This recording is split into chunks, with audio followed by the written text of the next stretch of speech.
Bonjour. Aujourd'hui, je voudrais vous parler des mots du carême. D'abord, le mot carême. Ça vient de 40. C'est un temps de 40 jours. Et le chiffre 40 est important pour les croyants de la Bible. Les esclaves qui se sont échappés d'Égypte avec Moïse sont devenus nomades dans le désert. Et ils y ont vécu pendant 40 ans avant de s'installer sur les terres de Canaan.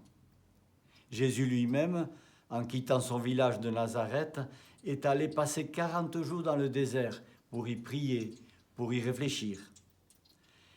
Et les chrétiens ont inventé le carême, un temps de 40 jours pour se préparer à la fête de Pâques.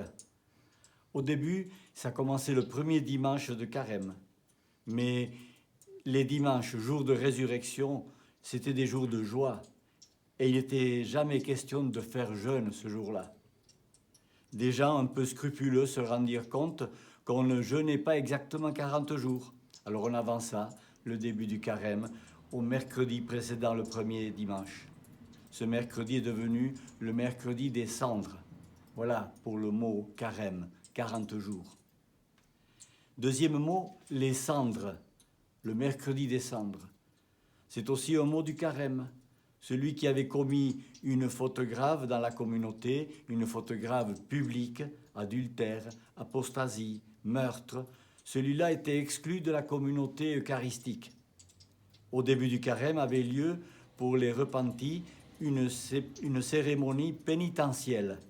Les coupables revêtaient l'habit de pénitence, l'évêque leur imposait les cendres, puis on les envoyait chez eux. On les faisait quitter l'église, pieds nus, cierge à la main, et ils s'en allaient réparer leurs fautes dans la prière, le jeûne, la pénitence. Le jeudi saint, ils étaient réconciliés, réintégrés, réadmis dans la communauté pour l'Eucharistie de la nuit de Pâques.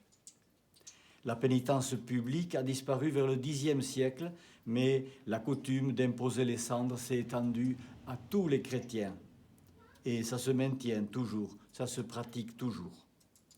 La liturgie des cendres rappelle le temps d'autrefois pour nous, quand il n'y avait pas de machine à laver, quand il n'y avait pas de lessive en poudre. On faisait bouillir les draps dans les lessiveuses avec de la cendre, et ça sortait tout blanc, plus blanc que blanc. En commençant le carême avec les cendres, ça signifie que nous voulons faire la grande lessive de notre vie, pour préparer Pâques. Et pour faire cette grande lessive, le carême nous donne 3 indications, 3 pistes. Prier, jeûner, partager. Prier pour donner plus de place à Dieu dans notre vie. Jeûner pour repérer dans notre vie toutes les choses secondaires qui ont pris beaucoup de place, qui ont pris quelquefois la première place, et pour les remettre à leur juste place. Et enfin partager, c'est-à-dire donner dans nos vies plus de place à l'autre, au prochain. Sur ce point, le Comité catholique contre la faim et pour le développement, le CCFD, organise l'offrande de carême pour nous faire vivre la solidarité internationale.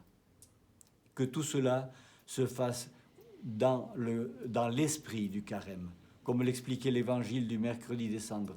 Ne faites pas grise mine, ne prenez pas un esprit abattu, ne vous composez pas une mine défaite. Je vous souhaite un joyeux carême à tous.